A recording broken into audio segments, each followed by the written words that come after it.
බලමු මැයි 25 gold market එකේ update එක කොහොම වෙයිද කියලා. සෑහෙන දේවල් ටිකක් කතා කරන්න තියෙනවා. ෆන්ඩමෙන්ටලි ගත්තොත් වෝ එක එන්ඩ් වෙන්න යනවා. අනිත් පැත්තෙන් එන්ඩ් එක ආස්සෙත් ඇටැක් කරනවා. පොඩි කාරණා කිහිපයක් තියෙනවා. බලමු ටෙක්නිකල් ඇනලයිස් ටිකත් එක්ක ෆන්ඩමෙන්ටලි කොහොමද මැච් වෙලා යන්නේ කියලා. අපි බලමු මන්ත්ලි චාර්ට් එක ඉඳන් එමුකෝ. මන්ත්ලි චාර්ට් එකේ ගත්තොත් මේ මාසෙත් ගෝල්ඩ් එක පේන විදිහට දැනට 5509 තියෙන්නේ. 5634 උඩ ක්ලෝස් වුණොත් බුලිෂ් විදිහට ක්ලෝස් වෙයි. හැබැයි තව සතියක් තියෙන හින්දා ඔය එකේ අප්ඩේට් එකත් එක්ක පොඩි ප්‍රොබබිලිටි එකක් තියෙනවා මාකට් එක මේක බුලිෂ් විදිහට ක්ලෝස් වෙන්න ඔය එක ෆී ස්ටොක් යනවා කියලා කිව්වා. ඊට පස්සේ ඔය එක ඒ විදිහට එන්ඩ් වුණොත් අපිට ඊට පස්සේ ආයි නොවැම්බර් නෙමෙයි මම එදා අපේ ගෲප් එකෙත් අප්ඩේට් කරා. ඊට පස්සේ ඉන්ටරෙස්ට් රේට් හයික් එකකට යන ප්ලෑන් කරලා තියෙනවා. ඒක එහෙම වුණොත් ගෝල්ඩ් එක තව සෙල් වෙන්න ඉඩ තියෙනවා. ඉතින් බලන්න මේ මාසේ කැන්ඩල් එක කොහොම ක්ලෝස් වෙයිද කියලා මේ වෝ එකේ ඉම්පැක්ට් එකත් එක්ක. වීක්ලි chart එක ගත්තොත් ලාස්ට් වීක් එකේ ගෝල්ඩ් එක ක්ලෝස් වෙලා තියෙන්නේ හොඳ රෙසිස්ටන්ට් එකකින් තමයි ක්ලෝස් වෙලා තියෙන්නේ 6674 වගේ ලෙවල් රීච් කළා. එතකොට මේ හැදිලා තියෙන කැන්ඩල්ස් ගත්තම මෙතන බලන්න පුළුවන් බුලිෂ් කැන්ඩල්ස් දෙකක් හැදිලා තියෙනවා. ඒ කියන්නේ සෙලර්ස්ලා මාකට් එක ඩොමිනන්ට් කරන් ඉන්නවා කියන එක තමයි පෙන්눔 කරන්නේ. ඒක එතකොට එකෙන් ඒක මේන් රීසන් එක ඉරාන් වෝ එකේ තිබ්බ අප්ඩේට් එක ඉරාන් ඉස්රායල් වෝ එක තාම කියන්නේ ඒගොල්ලන්ගේ ඇටැක් කරනවා කියලා යනවා. ඒ අප්ඩේට්ස් එක මාකට් එක කියන්නේ වොලටිලිටි ගොඩක් වැඩි. මේ ආයතන පෙබරවාරි 29 පටන් ගත 29 ඉඳන් මේ වෙනකන් ලොකු වොලටිලිටි එකක් තියෙනවා. ගොඩක් රට ස්ටොප් ලොස් නෙමෙයි ස්ටොප් ලොස් තියෙන ඒවා ගලවගෙන යන තත්ත්වයේ තියෙන්නේ. ඒක තමයි ප්‍රොෆිට් පැත්තට හරියට එන්ට්‍රි දාගත්තොත් අපි ඊටට වඩා එක්ස්පෙක්ට් කරනවට වඩා ප්‍රොෆිට් එකක් ගන්න පුළුවන් chance එකක් තියෙනවා. එතන මේ ඔක්කොම කාරණාත් එක්ක ගෝල්ඩ් එක ඕ එක ඉවර වුණත් එන ෆන්ඩමෙන්ටල්ස් ටික බැලුවම පොඩ්ඩක් සෙල් පැත්තට බරක් තියෙනවා විශේෂයෙන් රේට් කට් එක රේට් හයික් එකත් එක්ක. මොකද අපි දන්නවා අර රේට් කට් එකක් ආවට පස්සේ මේ 5000 ගණන් වල 4500 ගණන් වල තිබ්බ එක 5500 ගණන් වලට එකපාරටම අප් වුණා. රේට් කට් සයිකල් දෙකක් මට හිතන්නේ ගියා. 4.25 ඉඳන් 4ට අඩු කරා. අයි 4 ඉඳන් 3.75ට අඩු කරා. එතකොට ඒවත් එක්ක දැන් ආපහු මේක රේට් හයික් එකක් යනවා කියලා කියන්නේ ඒ අප් වෙච්ච විදිහට මාකට් එක ඩ්‍රොප් වෙන්න ඉඩ තියෙනවා. ඒතකොට අපේ මේන් ටාගට් එකක් තියෙනවා මෙන්න මේ ලෝ එක. ඒක මම ඩේලි chart එකට ගියහම පෙන්නන්නම්. ඩේලි chart එකේ මෙන්න මේ ඩබල් බොටම් එකක් වගේ හැදිලා තියෙනවා. මේ ඩබල් බොටම් එකේ හොඳ ලික්විඩිටි ප්‍රමාණයක් තියෙනවා ස්විං ට්‍රේඩර්ස් ලගේ. ඒතකොට මේක ගන්න තියෙන ප්‍රතිශතය ගොඩක් වැඩි. එතකොට ඒක ගන්න එනවා කියලා කියන්නේ මම අර ගිය මාසවලත් කතා කරා. මෙන්න මේ විදිහට මාකට් එකේ ඩයිවර්ජන්ස් එකක් හැදිද කියලා බලන්න ඕනේ. බලමු මේකේ RSI එකක් දාලා බලමු. එතන RSI එකක් දාලා බැලුවොත් ඔයාලා බලා ගන්න පුළුවන්. මාකට් එක රිකවර් වෙන ගමන් තියෙන. ඒකට මේ ලෝ එක මෙතන තියෙනවා. රිකවර් වෙන ගමන් තියෙන. ඒතකොට මේ හරියෙන් මේ විදිහට ට්‍රෙන්ඩ් ලයින් එකත් හදලා ඩයිවර්ජන්ස් එකක් හැදෙනවද කියලා බලන එක ෆෝර් එක අපිට ලස්සනට බලා ගන්න පුළුවන්. එතකොට එහෙම වුණොත් මාකට් එක මේ ට්‍රෙන්ඩ් ලයින් එකට ආවොත් මොකද මේ ට්‍රෙන්ඩ් ලයින් එකට මාකට් එක ආවොත් මෙතනින් පස්සේ අපිට බලා ගන්න පුළුවන් හොඳ මූව්මන්ට් එකක්. මුලින්ම බලමු මාකට් එක මෙතෙන්ට එයිද කියලා. ඒතර මේ 4655 තමයි මම කලින් ඉඳන්ම දීලා තිබ්බ ලෙවල් එක. එතකොට මේ ලෙවල් රීච් කරනවා කියලා කියන්නේ මම අර ඉස්සෙල්ලා කියපු මෙන්න මේ ට්‍රෙන්ඩ් ලයින් එක රීච් කරනවා කියලා කියන්නේ මම ඉස්සෙල්ලා කියපු මේ ඩබල් බොටම් එක 3800 ලෙවල් 3800 3900 ලෙවල් එකේ තියෙන ඒරියා එක ලස්සන්ට ටච් කරලා යන්නේ. එතකොට මං කියන්නේ මාකට් එක මෙතන ටච් වෙලා යනවා කියලා. ගොඩක් දුරට මාකට් එක පල්ලෙහාට ඇවිල්ලා සෝරි මේ විදිහේ තමයි මම එක්ස්පෙක්ට් කරන්නේ. මාකට් එක මේ විදිහට එනවා. මේ විදිහට ඇවිල්ලා ඊට පස්සේ අපෝ පොඩි රිට්‍රේස්මන්ට් එකක් දීලා ඊට පස්සේ ආයි මේක චෙක් කරලා තමයි යනවනම් උඩට යන්න ඕනේ. එතකොට ඒක එහෙම වෙනකොට RSI එක මෙහෙම ඕවර්බෝට් වෙලා මේ විදිහට ලස්සන ඩයිවර්ජන්ස් එකක් හදලා මෙහෙම ගියොත් අපිට මෙන්න මේ විදිහට ලස්සන ට්‍රෙන්ඩ් ලයින් එකක් බලලා මෙන්න මේ ට්‍රෙන්ඩ් ලයින් එකක් මෙතනිනුත් ඇඳලා ලස්සනට මාකට් එක බලන්න පුළුවන්. හැබැයි මේ දැන් තියෙන තත්ත්වයට මම මෙතනින් නම් මෙහෙම වැටෙනවා කියනව නෙමෙයි. මේක ගොඩක් දුරට මේ 5100 ලෙවල් එකට යන්න ඉඩ තියෙනවා. මේ තියෙන අප්ඩේට් එකත් ඒක. ඒ කියන්නේ වෝ එකේ අප්ඩේට් එකත් ඒක 5100 ගණන් වලට ගිහිල්ලා අපු එන්න බැරිත් නේ. මොකද මෙතන හොඳ රෙසිස්ටන්ට් එකක් තියෙනවා. ඒ රෙසිස්ටන්ට් එක ගිහිල්ලා මාකට් එකට එන්න හැකියාවක් තියෙනවා. ඒතර ඒ ලොන්గ్ ටර්ම් ඒක අද හෙට යනවා කියනවා නෙමෙයි. ඕක වෙන්න සමහරවිට තව මාස 5ක් 6ක් යන්නත් පුළුවන්. රයිට්. හැබැයි ඇහැ ගහගෙන ඉන්න මෙන්න මේ 3655 කියන ලෙවල් එක. ඒක තමයි මම දැනට හිතේ තියන් ඉන්න ලෙවල් එක. 4 hour chart එකට ආවොත් 4 hour chart එකෙන් අපි පොඩි zone එකක් මාක් කරගමු. ඇත්තටම මේ මෙතන IC market එකට ගියොත් 4 hour chart එකේ ඒවට බලා ගන්න පුළුවන්. මාකට් එක සෙල් සයිඩ් එකට ස්ට්‍රක්චර් එකක් දුන්නා. හැබැයි මේක ෆ්‍රයිඩේ වෙච්ච දෙයක්. ඒක නිසා ගොඩක් දුර දැන් මේක ගත්තොත් මේන්ලි මෙතනින් අපිට දීලා තියෙනවා මාකට් එක චේන්ජ් ඔෆ් ඩයරෙක්ට් එකක් ඉන්ටර්නලි තව එකක්. හැබැයි මෙතනින් ගත්තොත් මෙතනින් ඉන්ටර්නල් බ්‍රේක් ඔෆ් ස්ට්‍රක්චර් දීලා තියෙනවා. හැබැයි මෙතන ප්‍රශ්නේ තියෙන්නේ මාකට් එක මේ ළඟ තියෙන ලික්විඩිටි ඔක්කොම අරන් යන්නේ උඩ ලික්විඩිටි තියාගෙන එන්නේ. එතකොට අපිට බලන්න පුළුවන් දැන් අපිට මේන් තින් ෆස්ට් තින් අපිට මෙතන මෙන්න මේ ලෙවල් එක මාකට් එක බ්‍රේක් කරලා කියලා බලන් ඉන්න වෙනවා. හරි. මාකට් එක මේ ලෙවල් එක බ්‍රේක් කරොත් අපිට හොඳ බයි එන්ට්‍රි එකට යන්න chance එකක් තියෙනවා. එතකොට හෙට ඕපන් වෙන මාකට් එක 4516 එන්නේ 7නේ තියෙන්නේ. හෙට ඕපන් වෙන මාකට් එක 4 hour candle එකක් මෙන්න මේ 4561ට උඩින් ක්ලෝස් වුණොත් එතකොට probability එකක් තියෙනවා මාකට් එක මෙන්න මේ 4482 81 කියන ලෙවල් එක රීච් කරලා බයි වෙන්න. මෙන්න මෙතන 4482 කියන ලෙවල් එක මම එක්ස්පෙක්ට් කරනවා මාකට් එක බයි වෙයි කියලා. ඊට අමතරව මගේ එක්ස්ට්‍රීම් zone එක තියෙන්නේ ඔයගොල්ලෝ මතක ඇති මම කලින් ඉඳන්ම කියන zone එක 4421 කෝ එක. රයිට්. මෙන්න මේ 4421 කියන ලෙවල් එක. සෝරි. 4 hour එකේ. කෝ මෙන්න මේ කැන්ඩල් එකේ මෙන්න මෙතන ලික්විඩිටි සෑහෙන ප්‍රමාණයක් තියෙනවා. මෙන්න මේ කැන්ඩල් එක මම එක්ස්පෙක්ට් කරනවා හොඳ මූව්මන්ට් එකක් දෙයි කියලා. ඇත්තටම මම මේ පෙන්ඩින් එන්ට්‍රි එකක් දාලා තියෙනවා. ලිමිට් එන්ට්‍රි එකක් දාලා තියෙන 4421න් දැනට. පිප් 100ක ස්ටොප් ලොස් එකක් තියලා. ඒක ප්‍රශ්නේ තියෙන්නේ මම මේ බයි පැත්තට මේක දැම්මා. සෙල් එකට මම පිප් 300ක TP එකක් තියලා මෙන්න මෙතනින් මේ දැම්මා මේ තව ලිමිට් එකක්. මට අමතක වුණා වීකෙන්ඩ් එකට කලින් මේ ලිමිට් එක අයින් කරන්න. දැන් මේ වෝ අප්ඩේට් එකත් ගොඩක් දුරට සමහරට මෙතන හිට් වෙලා පොඩි රිට්‍රේස්මන්ට් එකක් දෙන්න පුළුවන්. සමහරට මෙතනින් උඩ ක්ලෝස් වෙන්නත් පුළුවන්.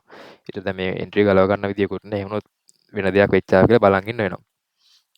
ඒ පොඩි probability එකක් තියෙනවා but not sure. right. එතකොට මාකට් එක sell side එකට යනවා නම් අපිට බලන් ඉන්න වෙනවා. මෙන්න මේ 4775ට පල්ලෙහාන් 4 hour candle close වෙනකම්. එතනින් යටින් 4 hour candle close වුණොත් අපිට බලා ගන්න පුළුවන් මාකට් එක further downside යනවා. හැබැයි මේ තියෙන තත්ත්වය හැටියට fundamental update එකත් එක්ක අපිට buy side එකේ තමයි ඉන්න වෙන්නේ. මම අපි ඒක කතා කරමු fundamental news එකත් එක්ක. ඊට අමතරව මේ level එක break කරොත් 4571 4 hour candle එකකින් උඩ close වුණොත් එතකොට අපිට ආයි මාකට් එක bullish වෙනවා බලා ගන්න පුළුවන්. at least මෙන්න මෙතෙන්ට එනකන්වත් අපිට බලන් ඉන්න වෙනවා 4638 කියන level එක. 4572 ඉඳන් 38 එක ලෙවල් එකක්. ඊළඟ ලෙවල් එක මාකට් එක මේ හරියෙන් නම් ගොඩක් දුරට නවතින තියෙන ඉඩකඩ අඩුයි. එහෙම වුණොත් මාකට් එක එක්ස්ට්‍රීම් ලෙවල් එකක් විදිහට මම තියාගන්නේ හොඳ රීට්‍රේස්මන්ට් එකක් එන්න නම් මෙන්න මේ 4741 කියන ලෙවල් එක. ඒ තමයි දැනට තියෙන ලෙවල්ස්. එතකොට මම මේ ලෙවල් එක දැනට අයින් කරලා දානවා. මම කලින් මේක පොඩි මූව්මන්ට් එකක් දෙන්න පුළුවන්. මම රිස්කි හින්දා මේ ලෙවල් එක අයින් කරලා දානවා. අපි මන්ඩේ තියෙන රියැක්ෂන්ස් ටික බලලා බලමු කොයි පැත්තට මාකට් එක මූව් වෙයිද කියලා. ඊට පස්සේ මේක ඔයගොල්ලෝ මාක් කරගන්න ඔයගොල්ලන්ගේ chart එක මොකද මම දන්නවනේ මම chart දෙකක් බලනවා. one day එකයි IC මාකට් එකේ දෙක බලලා තමයි entries ගන්න ලොකු time frame වල. ඊට පස්සේ මේකේ one day එකට one hour chart එකේ අපි බැලුවොත් එහෙම මට one hour chart එක බලා ගන්න පුළුවන් හොඳ levels විදියට දැනට මට තියෙන්නේ මම මේ 4481 82 කියන ලෙවල් එක හොඳ ස්ට්‍රෝං ලෙවල් එකක්. සමහරට මාකට් එක ඕපනින් එකේදී ගැප් එකකින් ඕපන් වෙලා පල්ලෙහාට ඇවිල්ලා මෙන්න මෙතන මේ ලෙවල් එකේ සෑහෙන හොඳ ලික්විඩිටි ප්‍රමාණයක් තියෙනවා. මෙන්න මේ කැන්ඩල් දෙකේ. මෙන්න වීක් දෙකේ තියෙන හොඳ ලික්විඩිටි ප්‍රමාණයක්. එතකොට මේ ෆන්ඩමෙන්ටල් බුලිෂ් ආවොත් හෙට උදේට දැන් තාම ඉරිදානේ මට ෂුවර් නැහැ හෙට වෙද්දි මාකට් එකේ මොන වගේ පිස්සුවක් ට්‍රම්ප් කාරය මොන වගේ පිස්සු වුණාටයිද කියලා. එහෙම වුණ නැත්තම් මෙන්න මේ 4481 කියන ලෙවල් එකට ඇවිල්ලා මාකට් එකේ හොඳ ලික්විඩිටි ටිකක් අරන් යන්න පුළුවන්. එතකොට අර 4 hour එකෙත් තියෙන හොඳ කන්ෆර්මේෂන් එක 1 hour එකෙත් තියෙන හොඳ කන්ෆර්මේෂන් එක 82 කියන ලෙවල් එකේ. ඊට බලන් ඉමු මාකට් එක මේ ලෙවල් එක රීච් කරයිද කියලා. ඒතර 4 hour එකේ මාක් කරපු තැන ඔයා මාක් කරගන්න. හොඳේ. ඊට අමතරව මම මේ හරියේ සෙල් සයිඩ් එකට මුකුත් එන්ට්‍රීස් මාක් කරන්න යන්නේ නැහැ. මොකද ඒක වැලිඩ් වෙන්නේ නැති හින්දා. ඊට පස්සේ මට ෆ්‍රයිඩේ තිබ්බ එන්ට්‍රියක් පෙන්නන්නම්. ඇත්තට මම මේක කලින් මාකට් එකෙන් එක්සිට් වුණා. මෙන්න මම ඔයාලට කලින් කියලා දුන්න ස්ට්‍රැටජි එකක් තියෙනවානේ.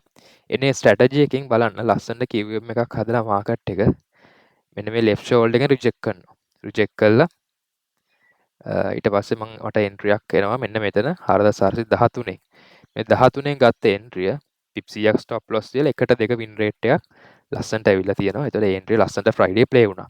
එතනින් පස්සේ මුකුත් හොඳ එන්ට්‍රීස් මාකට් එකේ තිබ්බේ නැහැ. ෆ්‍රයිඩේ මාකට් එකේ ඊට හින්දා මුකුත් මාකට් එකේ එන්ට්‍රීස් ගන්න ගියේ නැහැ. එතකොට මේ ස්ට්‍රැටජි එක මම YouTube එකේ අප්ලෝඩ් කරලා තියෙනවා. ඔයාලා බලන්න කැමති කෙනෙක් බලලා ඉගෙන ගන්න අවශ්‍ය නම්. right ඊට පස්සේ ගත්තොත් තව මොනවද අපේ ලෙවල්ස් තියෙන්නේ. දැන් මේ ලෙවල්ස් මුකුත් නැහැ මට හොඳ ලෙවල් එකක්. දැන් බලන්න මේවා ගත්තොත් මේ ට්‍රෙන්ඩ් ලයින් වලින් තමයි මාකට් එක මූව් වෙන්නේ. ලස්සනට ට්‍රෙන්ඩ් ලයින් වලින් මූව් වෙන්නේ. ඒතකොට ට්‍රෙන්ඩ් ලයින් වලින් මූව් වෙනවා කියලා කියන්නේ මෙන්න මේ zone එකේ හොඳ ලික්විඩිටි ප්‍රමාණයක් තියෙනවා. ඒතර මේ ලික්විඩිටි ටිකත් අරගෙන මාකට් එක එන්න ඕනේ. ඊට පස්සේ සෙල් සයිඩ් එකට ගත්තොත් අපිට සෙල් එකක් ගන්නවා නම් මේ ලෙවල්ස් මම ඇත්තටම එක්ස්පෙක්ට් කරන්නේ රිට්‍රේස්මන්ට් දෙන්න පුළුවන් මේ ලෙවල්ස් වලින්. හැබැයි මම එක්ස්පෙක්ට් කරන්නේ එක්ස්ට්‍රීම් ලෙවල් එකක් විදිහට මට මේ ලෙවල්ස් මාක් කරන්නත් බෑ. අර 4 hour මාක් කරපු ලෙවල් එකම තියාගමු. 4 hour මාක් කරේ කීයද? 4741. 4741. ඔව් මෙතන තියෙනවා හොඳ ලික්විඩිටි එකක්. අපි 4 hour ගත්තොත් yes. හැබැයි මෙහෙමයි 4 hour එකේ මම මේ එන්ට්‍රිය ගන්නේ 4 hour කැන්ඩල් එක රිජෙක්ට් කරොත් විතරයි යා. සෙකන්ඩ් කැන්ඩල් එකෙන් තමයි එන්ට්‍රිය ගන්නෙ. ඒතර 1 hour ගත්තොත් 1 hour එකේ මේ ලෙවල්ස් වල දැනට අපිට අඳින්න හොඳ ස්ට්‍රෝං ඒරියා එකක් නැහැ.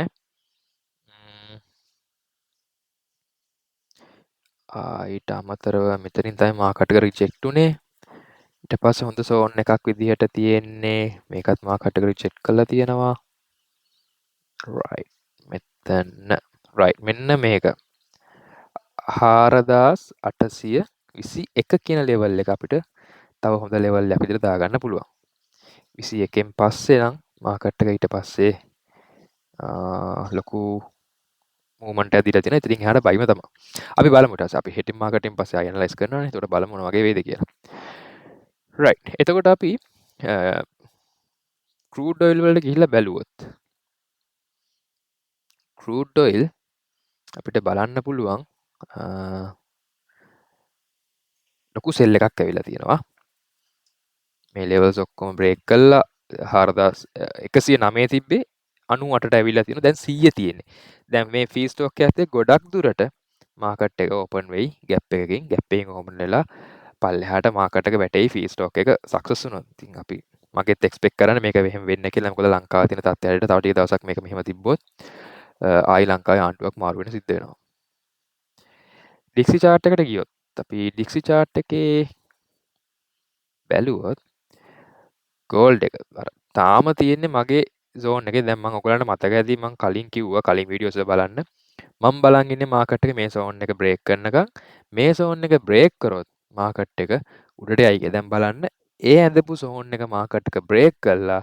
ඒ zone එකෙන් මාකට් එක දැන් ඉතුරු වෙලා තියෙන්නේ. එතකොට මේක හොඳ ස්ට්‍රෝං ඒරියා එකක්. මාකට් එකේ අපි බලමු මොන වගේ අප්ඩේට් එකක් වෙයිද කියලා. දැනට තියෙන ෆන්ඩමෙන්ටල්ස් වල අනුව ඩික්ස් එකත් පොඩ්ඩක් අප් වෙන්න තමයි ඕනේ. අපි බලමු. ඊට පස්සේ ෆන්ඩමෙන්ටල් ගත්තොත් අපිට ඉකොනොමික් නිවුසස් ගත්තොත් බලන්න agreement has been largely negotiated subject to finalization. Final expect will be කියලා මෙහෙම නිවුස් එකක් ඇවිල්ලා තියෙනවා. The US Iran are close to sign a 60-day ceasefire extension that would reopen Strait of Hormuz. ඒ කියන්නේ දවස් 60ක ceasefire එකක්. ඒ කියන්නේ war එකේ ටෙන්ෂන් එක අඩු වෙනවා කියලා නෙමෙයි. ටෙම්පරරි අඩු වෙනවා. එතකොට දවස් 60ක් කියලා කියන්නේ අර මං කිව්වා වගේ සමහරට 5100 ගණන් වලට ආවට පස්සේ ආයෙ මුන් ඇටැක් කරන්න පුළුවන්. ඒ වගේ සීන් එකකුත් තියෙනවා. අන්න ඒකයි ෆන්ඩමෙන්ටල් වැදගත්කම. අපි බලමු සමහර ඊට කලින් ඇටැක් කරන්නත් පුළුවන්. ඒතර ඒ ඇටැක් කරනවත් එක්කම ආපහු රේට් හයික් එකකුත් ගියොත් අපි හිතමු දැන් 5100 තියේදී දවස් 60 ඉවරලා ඇටැක් කරනවා. ඒතර මේ ජූන්නේ මේනේ ජූලයි අන්තිම ඇටැක් කරනවා. ඒතර ඔගස්ට් වගේ වෙද්දි ආපහු ඕ එකක් ගියොත් එතකොට ඉන්ට්‍රස්ට් රේට් හයික් එකක් එනවා සෙප්තැම්බර් වල. ඒතර ඒවත් එක්ක මාකට් එක එන්න පල්ලෙහාට ඇවිල්ලා අර අපි කියපු එක්ස්ට්‍රීම් සෝන් වලට මාකට් එක රීච් වෙන්න පුළුවන්. බලමු ඒ වගේ වෙයිද කියලා. එතකොට හෙට දවසේ තියෙන නිවුස් ගත්තොත් අපි සතියෙන් බලමුකෝ.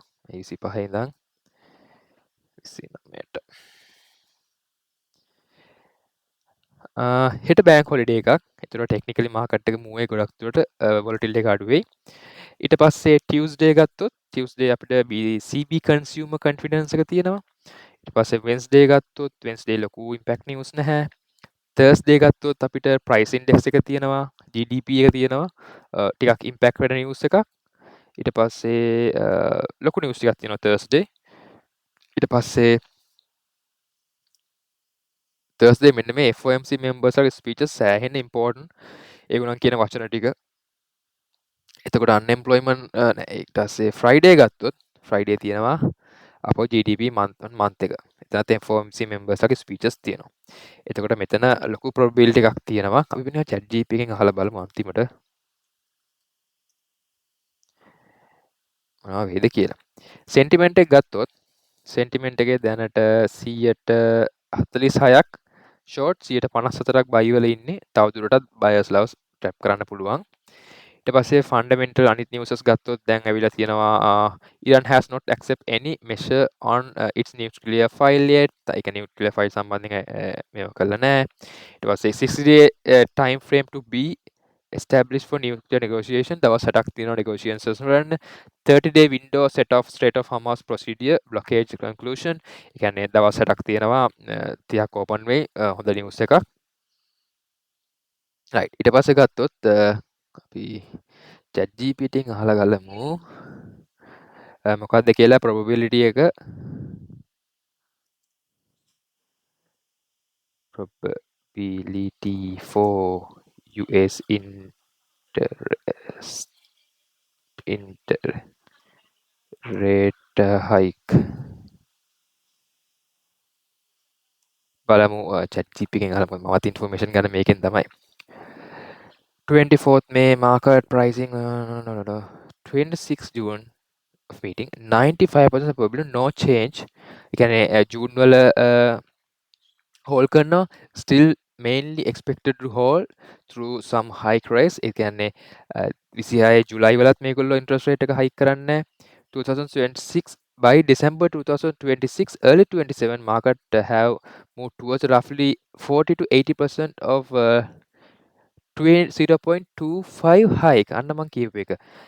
By December 2020, early 2027, market have moved towards roughly 40 to 60% probability. ඒ කියන්නේ පොඩි probability එකක් තියෙනවා කියන එක තමයි මේ කියන්නේ interest rate hike එකට.